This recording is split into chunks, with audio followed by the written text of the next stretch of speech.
Joining me right now is Verdence Capital Advisor CEO Leo Kelly. Also with me is Mark Tepper and Brenda O'Connor-Juanes. Great to see you. Thank you for joining the conversation.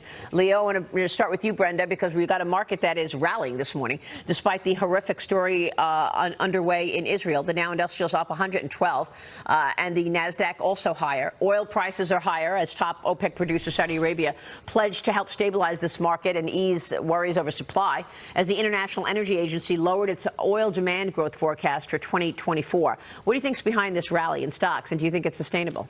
So, first of all, I think part of this reaction or lack of reaction, the VIX again is at 17, is investor fatigue from all the headlines from Ukraine. So they're not properly digesting from an investment perspective what's happening. I do think it'll be interesting to see what happens with CPI today. But as I said earlier, from a 40,000-foot level, here's what we have. We have resilient growth. We have the tightening financial conditions that are doing some of the heavy lifting for the Fed. We have really strong labor market, but an improving labor or wage growth, and we have inflation that is not linear, but it's moving in a downward direction. So I think this is supportive of the fact that investors do think we are still on our way to a softish landing. It sounds like you would be poised still, though, to load up more on fixed income than equities right now. Absolutely. Our fixed income from UBS is our preferred asset class trade. What's happened in the last 6 days supports that. Listen, even if yields continue to move a bit higher, because we've seen some of the growth starting to pull back here, fixed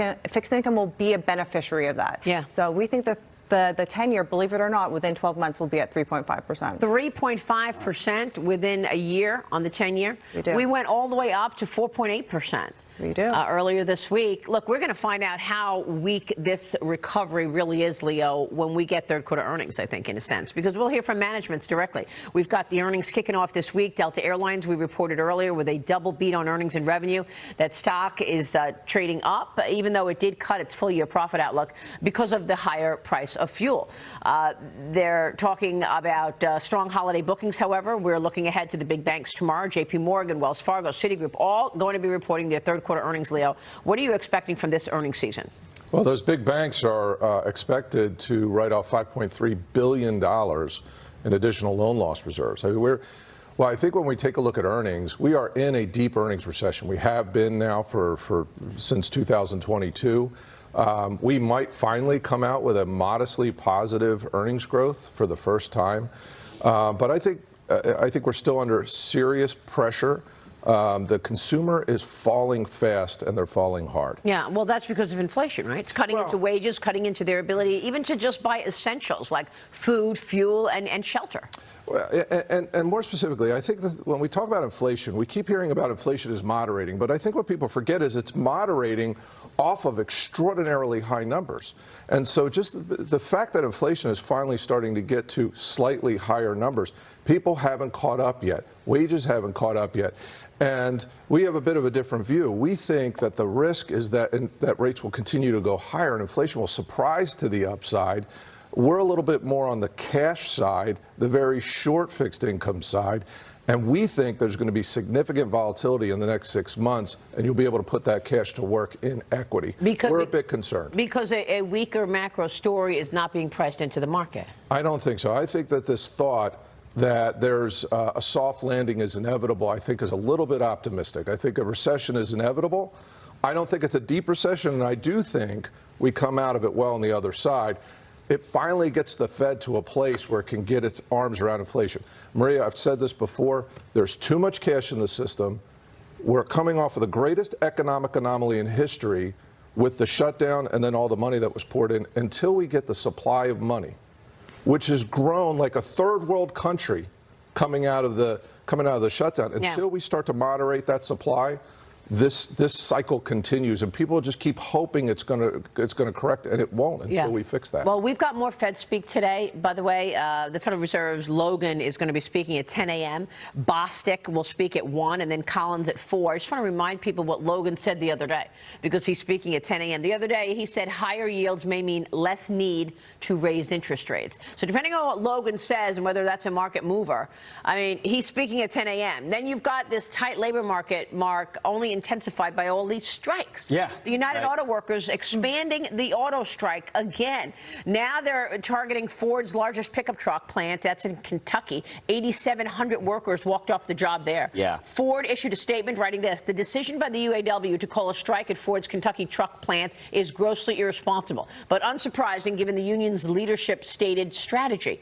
Look, they want more money. They want better benefits. And now that puts us at 33,000 UAW workers who are striking out of the 146,000 they have. And that Kentucky plant is producing very profitable, high-margin vehicles for Ford. Their SUVs and their trucks. That's where the money is. Yeah, exactly. So the strikes have been strategic, and we're approaching the 30-day mark. And what happens if you go back? Yeah, if you go back through history and you look at these auto worker strikes, typically at the 30-day mark, that's where you start to see job losses in all the ancillary industries that sell in to the automakers. And I read a research report a week or two ago that said that once you pass that 30-day mark, for every one person striking, there are 5 job losses. So you could start to kind of see that ripple through the economy.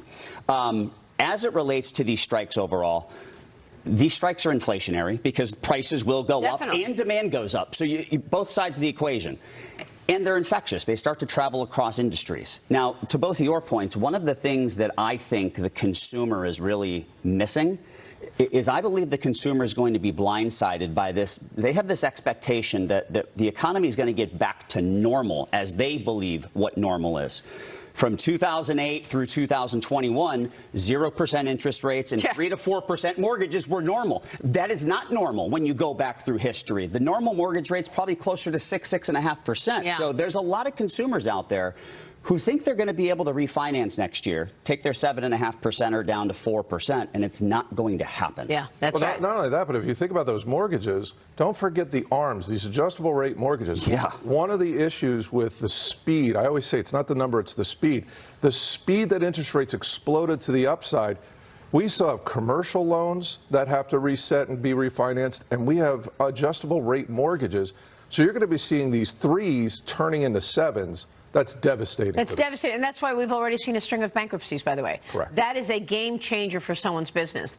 You said you're raising cash. How much cash are you sitting on right now? Yeah, we're sitting on our largest cash holdings since 2007.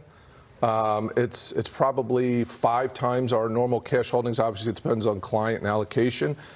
We've been sitting on it. We're enjoying the 5%. We don't see the value to take risk with longer duration because of interest rate volatility. Yeah. But I think that cash, the biggest return on that's going to be opportunity cost if we see volatility over the next several quarters. Waiting for a recession, waiting for things to go worse, downward.